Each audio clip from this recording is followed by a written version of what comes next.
바울은 베드로 사도와 함께 초대교회를 대표하는 한 사람이 되었습니다.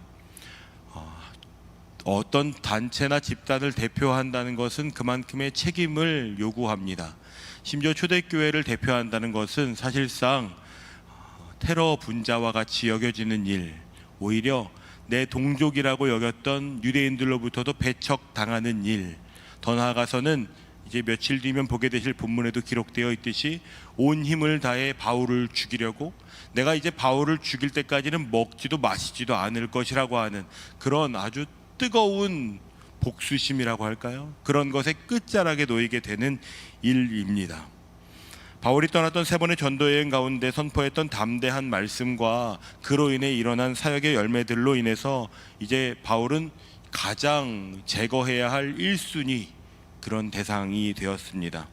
바울의 선교로 인해 그가 다녀간 곳곳마다 교회가 세워지고 그리스도인들이 세워지기 시작했습니다. 심지어 에베소라고 하는 아주 자랑스러운 아데미 여신, 이 여신을 섬기는 것에 1등 가면 서운한, 난 2등이야 하면 아주 분노할 만큼 엄청난 종교심을 가진 사람들이 모였던 그 도시에서는 자신들이 가지고 있던 마술책을 은 5만어치, 오늘날 한 4, 50억 정도 되는 가치가 되는 그 재화를 불태우는 일들까지 벌어집니다. 그러니까 그건 정말 충격적인 일입니다. 온 도시가 지금 완전히 다른 생태계로 변화하고 있다는 것입니다. 자연스럽게 그리스도인들이 속한 교회 공동체는 많은 사람들로부터 주목을 받게 되고 관심을 받게 되었고, 그것에 관심을 가진 사람들 중에는 개종자들도 어마어마하게 늘어나기 시작했습니다. 초대교회 성도들은 고민이었을 것입니다. 어느 정도로 우리가 받아줘야 할까? 그들이 내린 결론은 누구든 받아준다 였습니다. 그 사람들이 어떤 과거를 가졌고 어떤 출신이고 지금 어떤 행색을 했든지 다 받아주겠다 라고 하는 것이었습니다. 하지만 절대로 용납하지 못하는 몇 가지를 지켰다고 지난주에 말씀드렸습니다. 우상을 숭배하거나 음행하거나 피를 가까이 했던 것들은 멀리하는 것, 그 기준, 그것 외에는 누구든 다 참여하게 해 주었습니다. 아주 담대한 결정입니다. 그러니까 여러분 상상해 보십시오. 교회에 신전 창기로 어제까지 살던 사람이 예배드리러 올 수 있는 것입니다. 그 사람은 누가 볼 때도 손가락질 받을 만한 사람이었음에도 예배를 드릴 수 있게 되는 것, 그것은 우리에게는 그래 그럴 수 있지 하지만 당시에는 정말 이상한 결정이었습니다. 그리스도인들은 굉장히 불결한 사람들하고도 같이 있는데 그런 공격을 당할 수 있는 일이었음에도 그들은 아주 큰 결단을 했습니다. 그래서 유대인들은 이제 예수님을 죽였던 실력을 발휘해서 바울을 죽이는데 매진하려고 합니다. 바울도 그 사실을 잘 알고 있습니다. 원래 바울은 유럽과 아시아 일대에서 조금 더 시간을 보낸 뒤에 이 종교적인 명절이 가득히 유대인들을 그 도시에 가득 채우는 그 시기를 보내고 나서 예루살렘을 방문하려고 했었습니다. 그런데 상황이 좀 바뀌게 된 것이죠. 아데미 신상 모형을 만들어 장사하던 사람들이 모여서 오늘날 길드 같은 형식으로 모여가지고 데메디리오라고 하는 사람이 선동을 해서 엄청난 폭동이 일어난 것입니다. 그래서 바울은 그 큰 명절인 오순절이 되기 전에 오히려 그 위험한 예루살렘으로 가기로 작정합니다. 바울에게 안전한 선택이 있다면 원래의 계획대로 마게도냐와 아가야 일대를 돌면서 조금 더 선교 사역을 감당하는 것입니다. 지금 지도를 보시면 마게도냐와 아가야는 완전히 대륙의 끝쪽에 붙어 있습니다. 그곳에서 더 사역을 하면 바울은 더 많은 결실을 맺을 수 있고 더 많은 사람들에게 복음을 전할 수 있고 위험을 감수하면서 예루살렘에 가서 목숨을 위태롭게 하는 일도 하지 않을 수 있습니다. 그럼에도 그는 오히려 그때의 예루살렘을 향해 가기로 결정하는 것입니다. 사도행전 20장 16절 말씀을 보시겠습니다. 바울이 아시아에서 지체하지 않기 위하여 에베소를 지나 배 타고 가기로 작정하였으니 이는 될 수 있는 대로 오순절 안에 예루살렘에 이르려고 급히 가미러라. 원래의 계획을 싹 지우고 굉장히 위험한 선택을 하고 있는 것입니다. 바울이 호기롭게 그 선택을 한 것이 아닙니다. 바울에게는 이유가 명확하게 있었습니다. 사도행전 20장 22절과 23절을 우리 한 목소리로 읽겠습니다. 보라, 이제 나는 성령에 매여 예루살렘으로 가는데 거기서 무슨 일을 당할는지 알지 못하노라. 오직 성령이 각 성에서 내게 증언하여 결박과 환난이 나를 기다린다 하시나. 예루살렘이 어디입니까? 모든 유대인들이 우리가 반드시 회복할 영광의 땅, 메시아가 오신다면 그곳에 오실 거야. 우리의 종교, 우리의 문화, 우리의 정체성, 모든 것을 상징하는 땅이 바로 이 예루살렘입니다. 그곳에 지금 바울이 성령의 인도하심을 따라서 가고 있는 것입니다. 무슨 일이 일어날지 모르는데 영화의 엔딩만 안다면 여러분 그건 되게 충격적입니다. 영화의 엔딩에 어떤 사건이 벌어졌다는데 지금 내가 보고 있는 과정 중에 그게 상상이 되지 않는다면 어쩌면 좀 두려울 수도 있죠. 바울도 굉장히 두려운 마음이 있었을지 모릅니다. 항해 일정에 따라서 바울은 두로라는 곳에 일주일 동안을 머무릅니다. 그리고 나서 그곳에서 제자들을 만나는데 이 제자들이 바울을 막아서는 것이에요. 이렇게 성경은 기록하고 있습니다. 성령의 감동으로 바울더러 예루살렘에 들어가지 말라 하더라. 성령이 두 분인가요? 바울도 지금 성령의 인도하심을 따라서 가고 있고 성도들도 성령의 감동으로 바울에게 그곳에 가지 말라고 말하고 있는 것입니다. 바울이 이미 자신의 계획을 수정했다라는 것은 꽤 큰 결심과 고민 끝에 내린 선택이었을 것입니다. 그런데 성도들이 말리는 것이죠. 바울은 심지어 얼마나 내가 마음이 흔들리지 않을 거야 라는 것을 마음에 꽉 붙잡았냐면 본인이 꽤 오랜 시간 사역했던 에베소, 여러분 단기 선교를 2번만 갔다 와도 그 땅에 대한 애착이 생깁니다. 베트남 작년에도 다녀오신 분들 계시죠? 베트남 뉴스가 하나만 떠도요 관심이 생긴다고요. 아, 이런 일이 있었대. 인도 갔다 오신 분들 많이 계시죠? 괜히 관심이 생긴다고. 바울이 어땠겠습니까? 에베소 들르고 싶죠. 보고 싶은 사람들도 있고 그곳에 가면 바울의 마음을 엄청나게 위로해 줄 사람들이 꽤 많이 있을 겁니다. 그런데 바울이 그곳을 지나치기까지 합니다. 아마 마음이 요동쳤던 것 같습니다. 갈 수 있을까? 에베소에 머무른다면 내가 그곳을 떠날 수 있을까? 그런 두려움이 있지 않았을까 추측해보게 되는 것이죠. 그리고 나서 그곳에 이르러서도 바울은 형제들을 만나서 안부를 묻고 시간을 보냅니다. 그리고 나서 우리가 읽은 본문의 이야기가 시작되는 것입니다. 7절과 8절을 제가 한 번 더 읽어보겠습니다.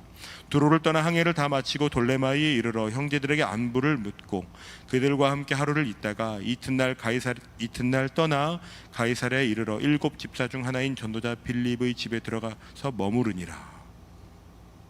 그곳에 머무르면서 듣게 된 얘기는 더 충격적입니다. 그래, 그 길을 가십시오. 하나님이 당신과 함께 하십니다 라는 이야기를 들어도 그래, 어떻게 함께 하신다는 거야? 어떻게 하신다는 거야? 이런 질문이 아주 많았을 텐데 바울이 듣게 된 얘기는 이런 것입니다. 화면을 한번 보시겠습니까?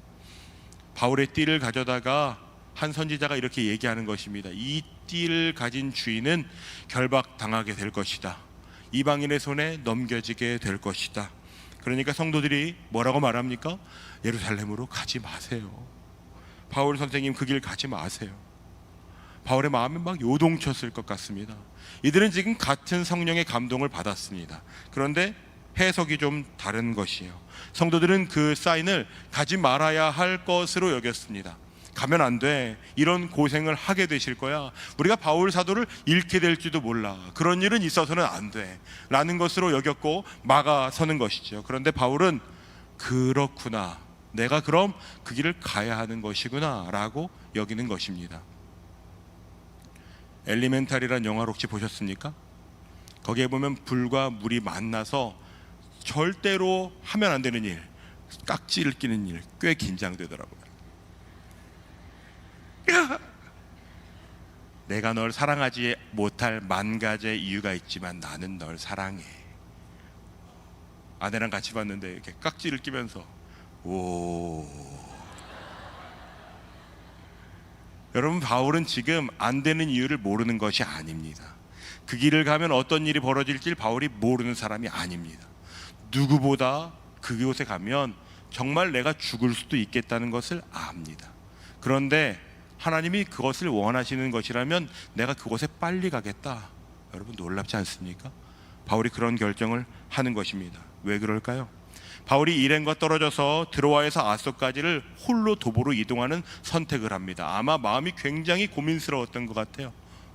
그러니까 고민 가운데 홀로 그 시간을 보내면서 바울이 생각난 것이 있었습니다. 그것은 자신의 약속의 말씀과 같은 것입니다. 사도행전 9장 15절 16절을 함께 보겠습니다. 주께서 이르시되 가라, 이 사람은 내 이름을 이방인과 임금들과 이스라엘 자손들에게 전하기 위하여 택한 나의 그릇이라. 그가 내 이름을 위하여 얼마나 고난을 받아야 할 것을 내가 그에게 보이리라 하시니. 바울이 이 말씀이 기억난 것입니다. 내가 고난을 받게 될 것이구나. 하나님은 성도들을 통해서 너 가지마 라고 말씀하시는 것이 아니라 너 그렇게 고난을 받을 거야 라는 걸 알게 하시는 것이구나. 이 말씀이 생각나는 것이죠. 내가 지금까지 당했던 억울한 일, 위험한 일, 내가 당했던 수치와 모욕일 그 이유를 알게 되는 것입니다. 그러니까 바울에게 이 예루살렘에서 당할 일, 성도들이 볼 때는 그 길 가지 마세요 라고 하는 그 일은 바울에게는 내가 반드시 통과해야만 하는 일인 것입니다. 성령께서 내게 고난을 피해라, 너 목숨을 부지해라 라고 말씀하신 것이 아니라 너 그때 내가 말했던 그 일을 향해 가겠니? 라고 물으시면 바울은 네, 제가 가겠습니다 라고 대답하는 사람이었던 것입니다. 복음을 증거하며 살아내는 삶이라는 것이 여러분 쉽지 않다는 것을 절절하게 느끼실 것이라고 생각합니다.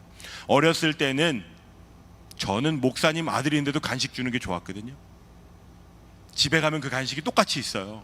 근데도 그걸 먹고 싶은 마음이 있는 거죠. 한동안은 그 간식 먹으러 교회를 진짜 열심히 갔습니다. 형제 여러분, 부끄럽지 않으십니까? 불교에서 햄버거를 준대. 저도 흔들렸어요. 햄버거?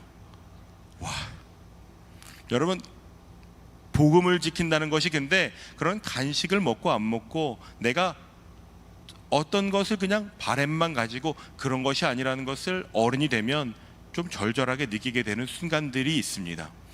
올해 선교 갔다 오신 분들은 아마 치열하게 사역을 준비하시면서 그걸 또 배우셨을 것이라고 생각합니다. 쉽지 않습니다. 선교뿐만 아니라 청년의 때의 예수를 믿는 것, 주일에 교회에 나오는 채비를 하고 옷을 챙겨 입고 이 옷을 입었다가 저 옷을 입었다가 고민하고 단체 티를 옷매무새를 만지고, 여러분 그건 쉬운 일은 아닙니다. 그런데 선교뿐만 아니라 일상 가운데 예수를 믿는 일, 여러분 그거 만만한 일 아닙니다. 그런데 그 길이 어렵더라도 바울이 우리에게 알려주는 것은 그 길을 가야 한다는 것입니다. 세상 사람들이 다 그 길을 선택하지 않아도 걸어가야 하는 길이 있다는 것입니다. 그 길은 어쩌면 위험을 마주해야 되는 일, 누군가가 반대하는 것을 설득해야 되는 일, 오히려 그 사람은 이해할 수 없어서 그 사람의 설득을 포기하고서라도 가야 되는 길이기도 합니다. 바울이 지금 그 길을 가고 있는 것입니다. 바울이 고백하는 자신의 사명을 한번 보시겠습니까? 사도행전 20장 24절 말씀입니다. 우리 큰 목소리로 읽어봅시다. 내가 달려갈 길과 주 예수께 받은 사명, 곧 하나님의 은혜의 복음을 증언하는 일을 마치려 하면은 나의 생명조차 조금도 귀한 것으로 여기지 아니하노라. 여러분, 바울이 마리오가 아닙니다. 목숨이 늘어나는 사람이었다면 이렇게 할 수 있을 것 같죠? 바울이라고 목숨이 아깝지 않았겠습니까? 바울도 목숨은 단 하나입니다. 자신의 시간도, 자신의 젊음도, 자신의 열정도 한 번입니다. 그 한 번의 삶을 주님께 감당하겠다고, 내게 맡기신 사명을 지키는 삶을 살아보겠다고 도전하고 있는 것입니다. 성도들이 바울을 보면서 눈물을 흘립니다. 바울이 이렇게 대답하죠. 13절 말씀입니다. 바울이 대답하되 여러분이 어찌하여 울어 내 마음을 상하게 하느냐. 나는 주 예수의 이름을 위하여 결박당할 뿐 아니라 예루살렘에서 죽을 것도 각오하였노라 하니. 바울이 이 말을 담담하게 했겠습니까? 저는 아마 눈물 범벅이 돼서 바울이 말했을 것이라고 생각합니다. 성도들도 눈물이 가득 차서 그렁그렁하고, 그러니까 가지 마시라고요. 왜 그 길을 가시려고 하냐고. 여러분, 그 사람들이 예수 믿지 않는 사람들 아닙니다. 그런데 그 성도들이 알고 있는 하나님의 마음과 바울이 알고 있는 깊이가 다른 것입니다. 바울은 10년여간의 전도 여행을 통해서 하나님이 내 삶을 인도하신다, 하나님이 나에게 분명한 사명을 맡기셨다, 내가 가야 하는 길이 있다라는 것을 배웠습니다. 그리고 바울이 지향하는 삶은 환난을 피하는 삶이 아닙니다. 평안함을 쫓는 삶도 당연히 아닙니다. 오히려 주 예수의 이름을 위하여 내가 예루살렘에서 죽더라도 내가 그 삶을 살겠어 라고 이야기하는 것입니다. 많은 사람들이 바울이 전도여행을 몇 킬로미터를 걸었고, 바울이 전도여행을 얼마나 많이 해서 얼마나 많은 교회가 세워졌고, 바울로 인해서 우리가 얼마나 많은 성경을 보는지에 주목합니다. 그건 대단한 결실입니다. 그런데 그보다 더 중요한 것은 바울이 요동치지 않는 사람이 아니었다는 것입니다. 오히려 바울은 요동치는 마음을 부여잡고 무릎팍을 들어서 끌면서도 한 걸음 한 걸음을 걸어가는 그런 사람이었다는 것입니다. 저는 그런 바울이 더 위대하게 느껴집니다. 성경에 있는 성경책을 여러 권을 쓰고 수많은 교회를 세운 바울보다 오히려 자신도 그 길이 두렵고, 자신도 그 길을 내가 갈 수 있을까? 내가 정말 죽으면 어떡하지? 라는 그런 공포 가운데에서도 내가 그 길을 가겠다고 외치며 내 삶을 바치는 삶이 훨씬 더 대단하게 느껴집니다. 그런 바울의 반응을 보자 성도들이 이렇게 이야기합니다. 우리 14절 말씀을 함께 읽어보겠습니다. 그가 권함을 받지 아니하므로 우리가 주의 뜻대로 이루어지다 하고 그쳤노라. 공동번역에서는 주님의 뜻대로 되게 하여 주십시오 라고 번역되어 있습니다. 올해 선교사역에 동참한 분들 꽤 많이 계신데요, 선교지에 가보신 분들은 아마 그곳에서 알게 되신 것이 분명히 있을 겁니다.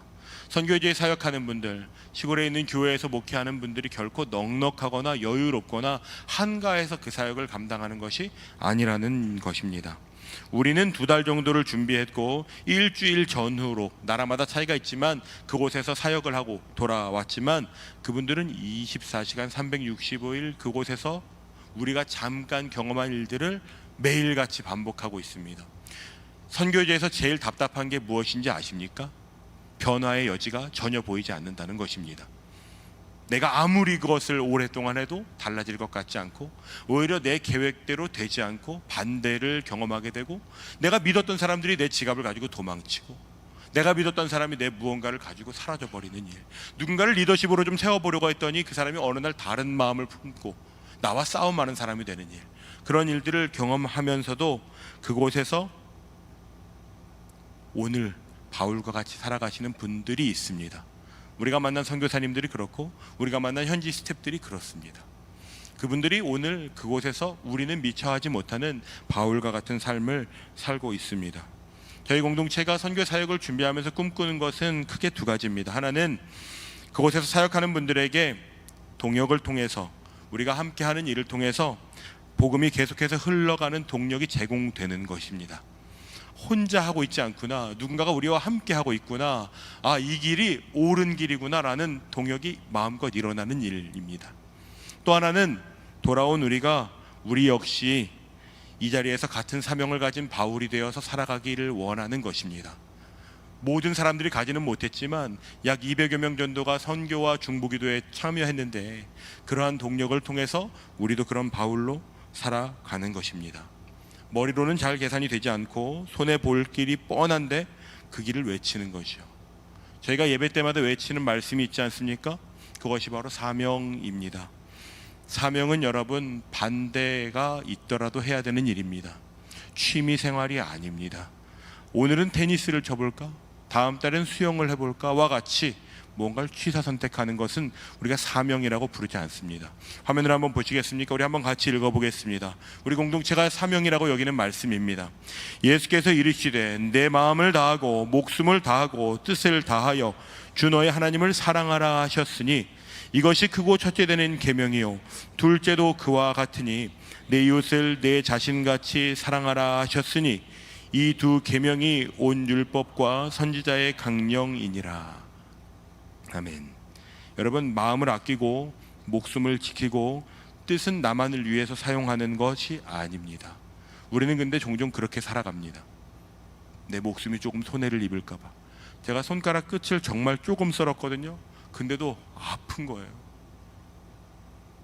잘 좀 하지, 왜 그렇게 하는 거야. 뭔가 우리 계획이 잘 이루어지지 않으면 난리가 날 것 같은 마음이 들죠. 그럼에도 불구하고 마음과 목숨과 뜻을 다해보는 일, 그 끝이 우리의 계획과 같지 않더라도 거기에 우리의 삶을 바치는 일, 그것이 사명인 것입니다. 오늘 우리 중에는 그런 바울이 있습니까? 여러분 각자에게 한번 물어보십시오. 나는 오늘 그렇게 바울처럼 살아가고 있나? 오늘 묵상 본문을 보신 분들 계시겠지만 에베소의 장로들이 바울 사도에게 이렇게 부탁합니다. 유대인들이 지금 당신에게 화가 많이 나 있으니까 두 가지를 좀 해주시면 좋겠습니다. 하나는 우리 교회에 서원한 사람 4명이 있는데 그 사람 정결례에 대한 비용을 좀 내주십시오. 또 하나는 당신도 같이 정결례를 하시면 바울 사도가 율법을 무용하다고 말하지 않는 사람이라는 것이 입증될 것입니다. 제가 바울이라면 들은 척도 안 했을 것 같습니다. 그런데 오히려 자기의 안위를 걱정하는 성도들의 말에는 바울이 노 하는데, 그 유대인들, 나를 죽이려고 지금 기다리는 사람들, 그 사람들의 마음을 좀 풀어서 그 사람들이 만에 하나라도 그리스도 예수를 믿게 된다면 그 수고로운 일, 그 재정을 내어놓는 일, 그 일까지 하는 게 바울입니다. 기꺼이 손해를 감수하는 일, 단지 몇 개월 정도, 일주일 정도, 그런 정도가 아니라 평생을 다해서 바울이 살았던 삶을 살아가기로 작정하는 분들이 우리 공동체에 많이 일어났으면 좋겠습니다. 두려우십니까? 평생 하라고 하면 하기 어렵습니다. 근데 제가 곰곰이 묵상하는데 하나님 우리에게 원하시는 것은 한 번에 평생을 다 바쳐라, 그거 아닌 것 같습니다. 오히려 그러니까 오늘 너에게 주는 그 마음 하나 가지고 한 걸음을 내디뎌 보라는 초대입니다. 한 걸음이 두 걸음이 되고 그것이 걷다 보면 내가 살아온 흔적이 되지 않을까? 그러면 여러분 실패하면 어떻습니까? 바울도 2차 전도여행은 대실패했습니다. 나를 세워준 바나바와 결별하게 되었고, 중도의 계획이 바뀌게 되고, 내가 지키려고 했던 서원이 깨지고, 내 예상과 다른 반대를 마주해야 되는 일, 그걸 마주하면서도 그 길을 가는 것입니다. 하나님의 마음을 잘 알아 그 마음을 따라가는 사람들이 우리 공동체에 오늘의 바울들이 일어나면 정말 좋겠습니다. 여러분, 하나님께서 어쩌면 마음을 보여주시고 싶어도 오해할까봐 말씀 못 해주실까 두렵습니다.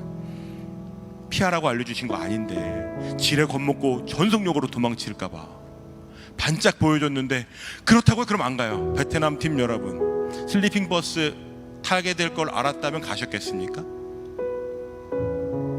이천팀 형제들 숙소가 그런 온도가 될 것이라는 걸 알았으면 난 안 갔을 것 같아. 몰라도 오히려 하나님께서 뭔가를 알려주시면 하나님 마음이 거기에 있군요 하고 가는 사람, 오히려 하나님께서 너라면 내 마음 알지 하고 기대하시고 하나님의 마음을 막 알려주시고 싶은 사람, 그런 사람들이 우리 공동체에 많이 일어나면 좋겠습니다. 하나님은 성공만을 바라고 박수치는 분 아니십니다. 성공하든 실패하든 중도에 돌아오든 상관없이 우리가 오늘의 바울이 돼서 살아가겠다고 결정하고 일으켜 나아가는 것, 그것을 기다리고 계십니다. 오늘 그러한 삶을 향해 나아가는 우리 모두가 되시면 정말 좋겠습니다. 우리 이 찬양 함께 좀 고백하면서 우리의 삶을 정말 주님께 드리는 결단으로 함께 나아가시죠. 찬양의 가사에 후렴에 이런 가사가 있습니다. 온전한 신뢰를 주께 드리네. 여러분, 어줍지 않은 신뢰가 아닙니다. 온전한 신뢰. 여러분, 그 온전한 신뢰는 연단의 과정이 반드시 필요합니다.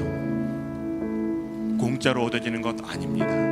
하지만 하나님을 향한 온전한 신뢰를 드리겠다고 결단하며 그 길을 걷는 사람을 하나님 주목하고 계십니다. 우리 이 찬양 함께 고백하고 같이 좀 기도하며 나아갑시다.